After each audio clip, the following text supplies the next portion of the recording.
Hello दोस्तों, कैसे हो आप? मैं हूँ देविंदर। रूस यूक्रेन युद्ध को 3 साल हो गए हैं। रूस ने युद्ध के 3 साल होने पर 267 ड्रोन से एक साथ हमला किया। यूक्रेनी अधिकारियों के अनुसार Kharkiv, Poltava, Sumy, Kyiv, Chernihiv, Mykolaiv और ओडेसा सहित पूरे यूक्रेन में कम से कम 13 क्षेत्रों में ड्रोन रोके गए। यह अब तक के सबसे बड़े हमलों में से एक है। ये हमला ऐसे समय में हुआ है जब अमेरिका के राष्ट्रपति डोनाल्ड ट्रंप रूस यूक्रेन युद्ध को जल्द से जल्द खत्म करने के लिए दबाव बना रहे हैं। 24 फरवरी इस युद्ध को 3 साल पूरे हो गए हैं।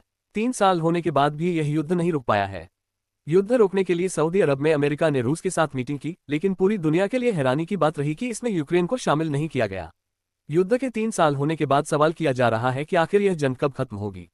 रूस की ओर से 2022 में पूर्ण पैमाने पर हमला किया गया था। यूक्रेन के कई इलाकों को रूस ने कब्जाया है। पश्चिमी सहयोगियों की ओर से सैन्य मदद के जरिए यूक्रेन लड़ रहा है। लाखों यूक्रेनी लोग विस्थापित हुए, जबकि हजारों मारे गए या घायल हुए। यूक्रेन की जमीन पर कब्जा। यूक्रेन युद्ध की शुरुआत में यूक्रेन ने अपनी राजधानी कीव को रूसी अटैक से बचा लिया, लेकिन बाद में खार्किव और खेरसोन के कुछ हिस्सों को वापस हासिल कर लिया। लेकिन डोनेत्स्क और बखमुत जैसे पूर्वी क्षेत्रों में उसे भारी नुकसान हुआ। CNN की रिपोर्ट के मुताबिक institute for the study of war के डेटा विश्लेषण से पता चलता है कि 2022 के आक्रमण के बाद से यूक्रेन ने लगभग 11% जमीन गंवा दी। 2014 से अब तक यूक्रेन के 18% इलाके पर रूस कब्जा कर चुका है। साल 2014 में रूस ने क्रीमिया पर कब्जा किया था। अमेरिका ने यूक्रेन को दिया बड़ा झटका। अमेरिका यूक्रेन का सबसे बड़ा सहयोगी रहा है।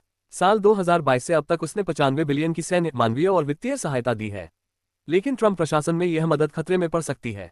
ट्रंप ने 2024 के चुनाव प्रचार के दौरान यूक्रेन को दी जा रही अमेरिकी मदद की आलोचना की थी। हाल ही में उन्होंने यूक्रेन से मदद के बदले दुर्लभ खनिज मांग लिए हैं। हालांकि जेलेंस्की ने इस प्रस्ताव को खारिज कर दिया है। हाल ही में यूसेड की फंडिंग रोकने से यूक्रेन के NGO और चैरिटी संस्थानों पर असर पड़ा है। वे कर्मचारियों की छंटनी कर रहे हैं और आत्महत्या रोकथाम हेल्पलाइन व HIV जांच से जुड़े प्रोजेक्ट बंद करने को मजबूर हो गए हैं। लाखों यूक्रेनी विस्थापित हुए। रूस की ओर से किए गए हमले के बाद से लाखों यूक्रेनी नागरिकों को अपना घर छोड़ना पड़ा। संयुक्त राष्ट्र की शरणार्थी एजेंसी के मुताबिक 2024 के अंत तक 63 लाख यूक्रेनी शरणार्थी यूरोप में रह रहे हैं।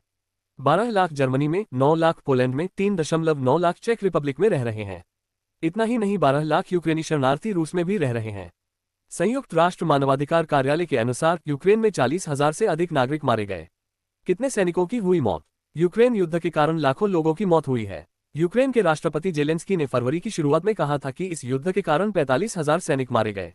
वहीं उन्होंने दावा किया कि 390,000 से ज्यादा रूसी सैनिकों की मौत हुई। इन आंकड़ों की माने तो अब तक दोनों तरफ से 4,75,000 लोगों की मौत हो चुकी है। इस युद्ध में रूस की ओर से उत्तर कोरियाई सैनिकों को भी लड़ते हुए देखा गया है। यूक्रेन ने रूस के कुछ इलाके पर हमला किया है। यहीं पर उत्तर कोरियाई सैनिक लड़ रहे थे। उत्तर कोरियाई सैनिकों के भी बड़ी संख्या में मारे जाने की खबर है, लेकिन अब वह पीछे हट चुके हैं। आप देख रहे हैं न्यूज देवेंदर के साथ। चैनल को सब्सक्राइब कीजिए, लाइक कीजिए और शेयर कीजिए। धन्यवाद।